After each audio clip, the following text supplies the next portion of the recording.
드디어 기다리고 기다리던 월급날입니다. 아침에 눈을 뜨자마자 스마트폰 화면에 뜬 입금 알림을 보면 세상을 다 가진 것 같은 기분이 들죠. 한 달 동안 꽉 막힌 지옥철을 견디고 상사의 잔소리를 참아내며 버텨낸 나의 피와 땀이 숫자로 증명되는 순간이니까요. 오늘 점심은 무조건 맛있는 걸 먹어야겠다고 다짐하며 퇴근길에는 평소 사고 싶었던 신발이나 옷을 결제할 생각에 가슴이 두근거립니다. 사회초년생 시절 저 역시 첫 월급을 받았을 때 이제는 진짜 어른이 된 것 같고 곧 부자가 될 수 있을 거라는 달콤한 착각에 빠졌습니다. 우리는 월급이 들어오면 마치 내일이 없는 것처럼 계획을 세웁니다. 장바구니에 담아둔 물건들을 결제하고 친구들에게 한턱 쏘기도 하죠. 월급이라는 단어가 주는 그 든든함은 우리를 잠시나마 억만장자가 된 것 같은 기분 좋은 환상에 빠지게 만듭니다. 하지만 그 행복은 안타깝게도 아주 짧게 끝납니다. 불과 며칠 뒤 익숙한 알림음들이 연달아 울리기 시작하죠. 퍼가요를 외치며 빠져나가는 신용카드 대금, 숨만 쉬어도 나가는 통신비와 교통비, 그리고 각종 구독료까지. 내 통장에 잠시 머물렀던 월급은 인사도 없이 순식간에 로그아웃 해버립니다. 어느새 잔고는 바닥을 드러내고 우리는 다시 텅 빈 통장을 바라보며 한숨을 쉬게 됩니다. 분명히 열심히 일했고 딱히 엄청난 사치를 부린 기억도 없는데 왜 내 통장 잔고는 항상 제자리 걸음일까요? 남은 3주를 또 어떻게 버텨야 할지 막막해지면서 월급날의 기쁨은 흔적도 없이 사라지고 맙니다. 매달 반복되는 이 허탈한 마법 같은 현상 앞에서 우리는 스스로를 자책하기 시작합니다. 내가 또 충동 구매를 했구나. 나는 왜 이렇게 돈을 못 모을까 하면서 말이죠. 우울한 마음을 달래려 침대에 누워 인스타그램을 켭니다. 화면 속 세상은 나만 빼고 모두가 여유로워 보입니다. 동기들은 주말마다 고급 오마카세를 먹고 해외여행을 다니며 멋진 사진을 올립니다. 누구는 일찍부터 주식으로 돈을 벌었다더라. 누구는 부모님 도움으로 벌써 집을 샀다더라 하는 소식들이 들려옵니다. 그런 모습을 볼 때면 묘한 박탈감과 불안감이 밀려옵니다. 내 월급으로는 평생 저렇게 살 수 없을 텐데 나는 도대체 지금 뭘 하고 있는 걸까 하는 생각에 마음이 조급해집니다. 이 불안감은 종종 잘못된 보상 심리로 이어집니다. 나도 이 정도는 누릴 자격이 있어라며 스트레스를 핑계로 계획에 없던 비싼 커피를 마시거나 충동적으로 택시를 타버리곤 하죠. 우리는 이것을 소소하지만 확실한 행복 혹은 시발 비용이라고 부르며 스스로를 위로합니다.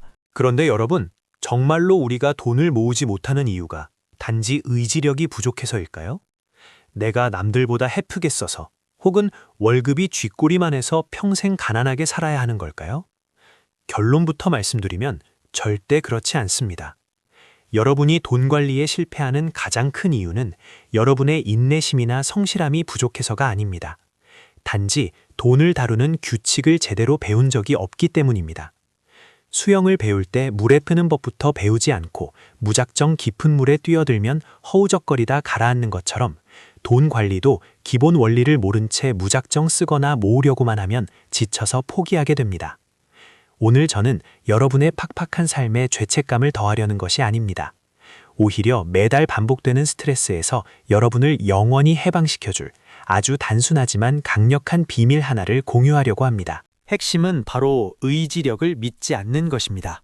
우리의 뇌는 본능적으로 당장의 쾌락을 추구하도록 설계되어 있습니다. 눈앞에 맛있는 음식이나 예쁜 옷이 있으면 지갑을 열고 싶어지는 것은 너무나 당연한 인간의 본성이죠. 이 본성과 매번 싸워 이기려는 것은 마치 중력을 거스르려는 것만큼이나 무모하고 피곤한 일입니다. 그래서 부자들은 자신의 의지력을 시험하지 않습니다. 대신 그들은 한번 만들어두면 알아서 굴러가는 자동화 시스템을 만듭니다. 아침에 일어나서 양치질을 할 때 대단한 결심이 필요하지 않은 것처럼 돈 관리도 감정이 개입할 틈이 없는 기계적인 습관으로 만들어야 합니다. 월급이 들어오는 순간 내 손을 거치지 않고 돈들이 각자의 목적지로 자동으로 흩어지게 만드는 것. 이것이 바로 가난의 굴레를 끊어내는 첫 번째 마법의 시작입니다. 여러분의 월급을 하나의 작은 회사라고 상상해 보세요. 여러분은 그 회사의 CEO이고 들어온 돈은 여러분이 고용한 직원들입니다. 직원을 뽑아놓고 아무런 업무도 지시하지 않은 채 한 사무실에 방치해두면 어떻게 될까요? 일은 안 하고 커피만 마시며 농땡이를 피우다 결국 회사는 망하고 말 것입니다. 돈도 마찬가지입니다. 통장 하나에 모든 돈을 모아두는 것은 돈들에게 아무런 역할도 주지 않고 방치하는 것과 같습니다. 이 돈이 월세를 낼 돈인지, 나중에 여행 갈 때 쓸 돈인지, 아니면 투자를 위한 돈인지 이름표를 붙여주지 않으면 돈들은 그저 잡동사니처럼 섞여 있다가 흐지부지 사라져버립니다. 훌륭한 CEO는 직원들의 능력에 맞게 부서를 나누고 명확한 목표를 지시합니다. 우리도 내 피 같은 돈들이 알아서 척척 일하게 만들 명확한 부서 배치, 즉 통장 쪼개기가 필요합니다. 복잡할 것 없습니다. 딱 4개의 통장만 기억하시면 됩니다. 첫 번째는 급여 통장, 두 번째는 투자 통장, 세 번째는 소비 통장, 마지막 4번째는 비상금 통장입니다. 이 4개의 통장은 여러분의 재정을 튼튼하게 지켜줄 사륜구동 자동차의 4바퀴와 같습니다. 많은 분들이 나는 돈이 없어서 쪼갤 것도 없는데 라고 생각하시겠지만 돈이 없기 때문에 더더욱 쪼개야 합니다. 적은 물일수록 컵에 나누어 담아야 흘리지 않는 법이니까요. 은행 앱에 들어가서 용도에 맞는 통장을 개설하고 각각의 이름을 명확하게 적어두세요.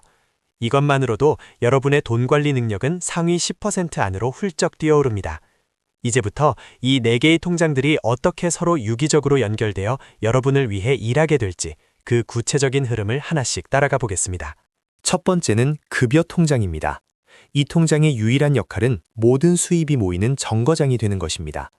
명심하세요. 급여 통장은 돈이 오래 머무르는 곳이 아닙니다. 여기서 가장 중요한 규칙은 월급이 들어온 다음 날 혹은 그 다다음 날에 모든 돈이 다른 통장으로 자동 이체되도록 설정해 두는 것입니다. 월세, 공과금, 통신비 같은 고정 지출은 급여 통장에서 바로 빠져나가게 두고 남은 돈은 가차없이 다른 3개의 통장으로 보내야 합니다. 목표는 급여 통장의 잔고를 최대한 빨리 0으로 만드는 것입니다. 숫자가 0이 되는 순간 우리는 본능적으로 돈이 없다고 느끼게 되고 쓸데없는 낭비를 줄이려는 경각심을 갖게 됩니다. 눈에서 멀어지면 마음에서도 멀어진다는 말은 돈 관리에도 똑같이 적용되는 불변의 진리입니다. 두 번째는 투자 및 저축 통장입니다. 이것은 여러분의 미래를 위한 종잣돈을 모으는 가장 중요한 부서입니다. 여기서 범하는 가장 흔한 실수는 한 달 동안 쓰고 남은 돈을 저축하려고 하는 것입니다. 하지만 냉정하게 말해서 쓰다 남은 돈이란 세상에 존재하지 않습니다. 쓰다 보면 항상 모자란 것이 돈이니까요. 순서를 완전히 뒤집어야 합니다. 선저축 후 지출의 법칙입니다.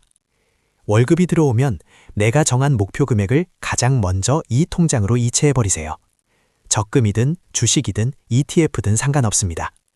일단 내 손이 닿지 않는 곳으로 안전하게 대피시키는 것이 핵심입니다. 처음에는 이 금액이 빠져나간 자리가 크게 느껴져서 생활이 팍팍하게 느껴질 수 있습니다. 하지만 인간은 적응의 동물입니다. 남은 돈에 맞춰 어떻게든 살아가는 여러분의 놀라운 생존 본능을 믿으셔도 좋습니다. 세 번째는 소비 통장, 즉 생활비 통장입니다. 이 통장에는 한 달 동안 식비, 교통비, 커피값, 쇼핑 등으로 자유롭게 쓸 예산만 딱 맞춰서 이체합니다. 그리고 반드시 이 통장과 연결된 체크카드만 사용하세요. 신용카드는 내 미래의 돈을 끌어다 쓰는 빚쟁이 마인드를 만들지만 체크카드는 철저하게 내 현실의 예산 안에서만 움직이게 합니다. 소비 통장의 잔고가 줄어드는 것을 실시간으로 보면서 우리는 스스로 지출의 속도를 조절하게 됩니다. 잔고가 2만 원밖에 안 남았다면 택시를 탈까 고민하다가도 지하철로 발길을 돌리게 되는 것이죠. 이렇게 강제적인 한계선을 그어두면 매번 가계부를 쓰며 스트레스 받을 필요가 없습니다.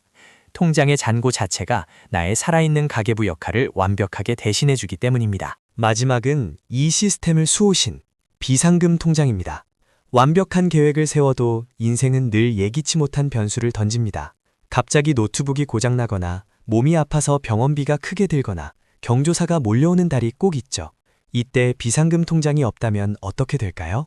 기껏 모아둔 적금을 눈물을 머금고 깨거나 다시 신용카드 할부의 늪에 빠지게 됩니다.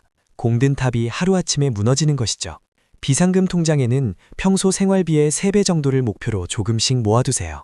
하루만 맡겨도 이자가 붙는 CMA 통장이나 파킹 통장을 활용하는 것이 좋습니다. 이 비상금 통장에 돈이 쌓일수록 여러분의 마음에는 엄청난 평화가 찾아옵니다. 어떤 위기가 닥쳐도 내 삶이 흔들리지 않을 거라는 든든한 방패를 가지게 되는 것이니까요. 이렇게 4개의 통장을 나누고 나면 처음에는 돈을 마음대로 쓰지 못한다는 생각에 답답함을 느낄 수도 있습니다. 무언가 나를 올가매는 족쇄처럼 느낄 수도 있죠. 하지만 실제로 이 시스템이 돌아가기 시작하면 놀라운 감정의 변화를 경험하게 됩니다. 과거에는 돈을 쓸 때마다 이거 사도 되나? 다음 달 카드값 어떡하지? 하면 늘 죄책감과 불안감에 시달렸습니다. 하지만 이제는 다릅니다. 소비 통장에 있는 돈은 오직 나를 위해 쓰라고 허락된 돈입니다. 이 안에서 맛있는 것을 먹고 예쁜 옷을 사는 것은 전혀 나쁜 일이 아닙니다. 예산 안에서 돈을 쓸 때는 그 어떤 죄책감도 느낄 필요가 없습니다. 아이러니하게도 스스로 한계를 설정하고 돈을 통제하기 시작할 때 우리는 돈으로부터 진정한 자유를 얻게 됩니다. 쓰는 즐거움은 배가 되고 모이는 기쁨은 확신이 됩니다. 제 주변에는 이 시스템을 구축하고 놀라운 경험을 한 친구가 있습니다. 평소에 돈 관리에 전혀 관심이 없던 친구였는데 한번 나를 잡고 자동이체 시스템을 싹 다 세팅해 주었습니다. 월급날 다음 날 알아서 적금으로 비상금으로 돈이 빠져나가게 한 것이 전부였죠.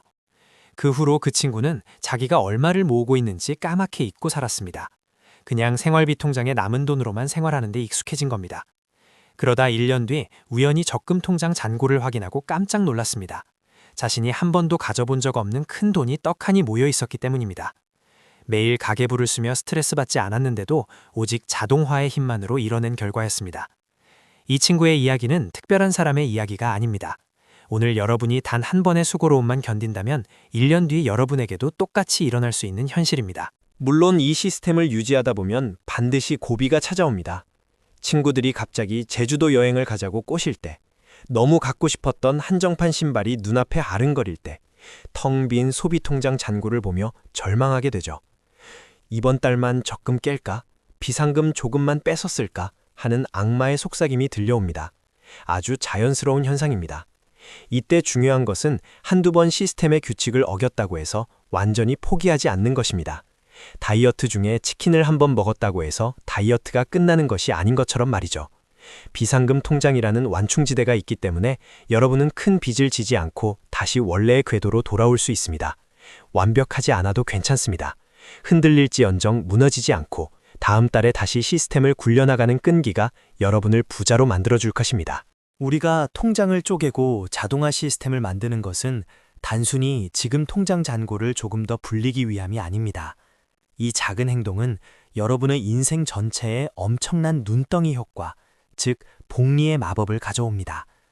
돈이 눈덩이처럼 불어나는 재무적 복리도 중요하지만 정말 무서운 것은 습관의 복리입니다. 20대, 30대에 내 돈을 스스로 통제하고 기획해본 경험은 뼈에 새겨집니다.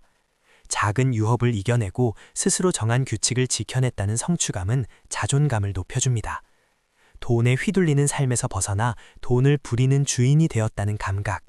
이 태도를 가진 사람은 나중에 연봉이 오르거나 큰 돈을 만지게 되었을 때 절대로 돈의 노예가 되지 않습니다. 지금 여러분이 하는 통장 쪼개기는 단순한 돈 관리를 넘어 단단하고 흔들리지 않는 어른으로 성장하는 인생의 시스템을 짓는 일입니다. 자, 이제 눈을 감고 5년 뒤 여러분의 모습을 상상해 보세요. 여전히 월급날 다음 날이면 카드값에 쩔쩔매며 신용대출 한도를 알아보고 있을까요? 아니면 묵묵히 돌아가는 자동화 시스템 덕분에 통장에는 든든한 목돈이 쌓여 있고 일상에서는 돈 때문에 스트레스 받지 않는 여유로운 모습일까요? 식당에서 메뉴판의 가격표 대신 내가 정말 먹고 싶은 메뉴를 고르는 모습. 사랑하는 사람들에게 망설임 없이 선물을 건네는 당신의 모습. 직장 상사가 부당한 지시를 내렸을 때 속으로 참기만 하는 것이 아니라 내게는 언제든 쉴 수 있는 경제적 여력이 있다는 생각에 여유롭게 웃어넘길 수 있는 당당함. 이것이 바로 우리가 오늘 당장 돈 관리 시스템을 세팅해야 하는 진짜 이유입니다. 돈은 목적이 아니라 여러분이 원하는 자유로운 삶을 살기 위한 가장 확실한 도구입니다. 많은 분들이 영상을 보면서 정말 좋은 내용이네. 이번 주말에 시간 내서 통장 정리 한번 해야겠다 라고 생각합니다. 하지만 잔인하게도 우리의 뇌는 내일이 되면 오늘 느꼈던 열정과 깨달음을 잊어버립니다. 내일의 여러분은 또다시 피곤한 일상에 치여 미루게 될 확률이 높습니다. 완벽하게 준비해서 시작하려고 하지 마세요. 거창한 엑셀 가계부를 만들 필요도 없습니다. 시작이 반이라는 말조차 길게 느껴집니다. 돈 관리는 시작이 전부입니다. 중요한 것은 지금 당장 아주 작은 행동이라도 실행에 옮기는 것입니다. 여러분의 인생을 바꾸는 데 필요한 시간은 단 10분입니다. 스마트폰을 켜고 은행 앱에 들어가서 통장 이름부터 바꿔보세요. 그리고 자동이체 날짜를 설정하세요. 이 작은 10분의 결단이 평생 가난으로 갈 뻔했던 여러분의 인생 궤도를 180도 바꿔놓을 것입니다. 혹시라도 늦었다고 생각하지 마세요. 남들은 벌써 몇 천만 원을 모았다는데 나는 이제 고작 통장이나 쪼개고 있다고 자괴감을 느낄 필요가 전혀 없습니다. 누군가의 10장과 여러분의 한 장을 비교하지 마세요. 그들도 모두 이 한 장에서부터 시작했습니다. 오늘 통장을 나누고 첫 자동이체를 설정한 여러분은 이미 돈에 질질 끌려다니는 90%의 사람들을 뒤로하고 경제적 자유를 향한 상위 10%의 출발선에 선 것입니다. 돈을 관리하겠다는 결심을 하고 이 영상을 끝까지 지켜보신 것만으로도 여러분은 이미 충분히 훌륭하고 멋진 변화를 시작하신 겁니다. 무언가를 이루기에 가장 좋은 때는 10년 전이었지만 두 번째로 좋은 때는 바로 지금입니다. 스스로의 결단을 자랑스럽게 생각하고 묵묵히 여러분만의 속도로 걸어가시길 바랍니다. 오늘 말씀드린 4개의 통장 시스템, 다시 한번 기억하세요. 모든 것이 스쳐 지나가는 급여 통장, 미래를 든든하게 지켜줄 투자 통장, 한계선을 그어주는 소비 통장, 그리고 위기를 막아줄 비상금 통장. 복잡한 재테크 기술보다 이 단순한 시스템 하나가 여러분의 삶을 훨씬 더 강력하게 바꿔놓을 것입니다. 영상이 끝나는 즉시 미루지 말고 은행 앱부터 켜시길 바랍니다. 오늘 내용이 여러분의 통장 탈출에 조금이라도 도움이 되셨다면 구독과 좋아요 부탁드립니다. 지금 바로 실행에 옮기셔서 돈 걱정 없이 마음 편안한 내일을 맞이하시길 응원하겠습니다. 감사합니다.